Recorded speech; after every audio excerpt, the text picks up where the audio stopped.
Alors, je voudrais commencer le direct de cette journée, de ce dimanche 7 juillet 2024. D'abord pour vous souhaiter tous une bonne journée dominicale, une bonne fin de semaine et bon début de semaine. Et ensuite, je voudrais avoir une pensée assez particulière à l'endroit d'un homme politique qui nous a quittés, que vous tous vous connaissez, qui a été inhumé hier dans son village natal. Je voudrais parler de M. Agbeoumé Messankodjo, qui est décédé il y a quelques semaines et qui a été inhumé ce week-end, ce samedi, dans son village. Et je voudrais saluer la mémoire de l'homme, du combat qu'il a mené, de son engagement, un engagement qui était franc. Il a affronté beaucoup d'obstacles et sa vie n'a pas été une vie linéaire. Sa vie a été une vie assez mouvementée, saccadée. Mais l'essentiel que nous devons retenir, c'est ce qu'il a pu faire en tant qu'homme politique, en tant que citoyen, la contribution qu'il a cru pouvoir donner pour que nous puissions obtenir un changement dans notre pays. On n'est pas y arrivé. Il a fait de son mieux. Il est un humain comme tout le monde. Il avait ses forces, il avait ses faiblesses, il avait ses qualités, il avait ses défauts.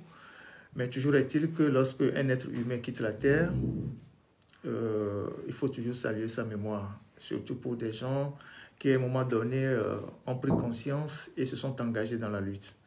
Donc, moi, je voudrais saluer la mémoire de l'homme parce que j'ai eu à le côtoyer aussi en tant que journaliste. On s'est beaucoup parlé. Il est décédé en exil dans des conditions assez difficiles. Et à la suite de Monseigneur Kodjo aussi qui est décédé en exil. Et de mon point de vue, c'est une perte pour notre pays. Et donc, je voudrais franchement saluer sa mémoire et puis renouveler les condoléances à sa famille politique et sa famille biologique et souhaiter qu'il puisse se reposer en paix. Donc, cela étant dit, le direct d'aujourd'hui va comporter plusieurs points. On va survoler rapidement quelques sujets légers, notamment les sujets liés au marché d'Agbada-Hornou, au chantier de baie, au H-Krone qui a repris les interminisations, et puis voilà. Et donc, on va rapidement passer sur ces sujets. Et puis, on va entamer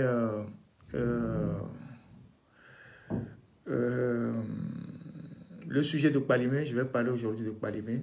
Je vous avais promis, on va en parler un peu. Pourquoi je compte mettre les projecteurs sur la ville de Kpalimé. Il y a des choses là-bas qu'on doit dire. Et si on peut corriger, tant mieux. Si on peut corriger, tant mieux. Et voilà.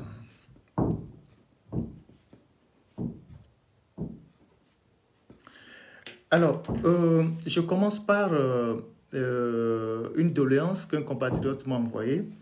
Ce compatriote est une personne à mobilité réduite.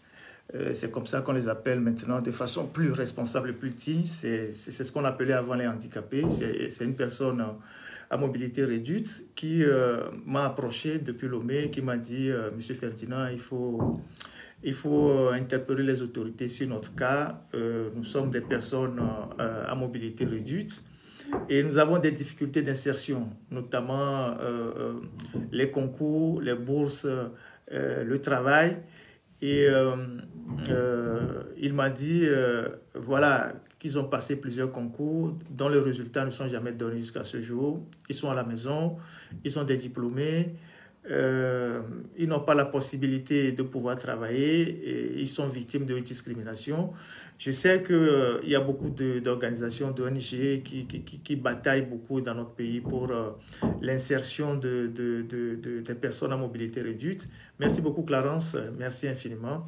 Et donc, je voudrais faire écho à sa préoccupation pour que, bon, s'il y a des gens qui nous écoutent, et que ces gens puissent, les décideurs puissent au moins s'occuper encore plus des préoccupations de nos frères qui sont souvent handicapés de plusieurs manières, afin qu'ils puissent vraiment eux aussi s'insérer dans la vie professionnelle et garder toute leur dignité. Donc je voudrais faire l'écho de cette demande de ce compatriote-là et j'espère que bon, les bonnes oreilles vont nous entendre.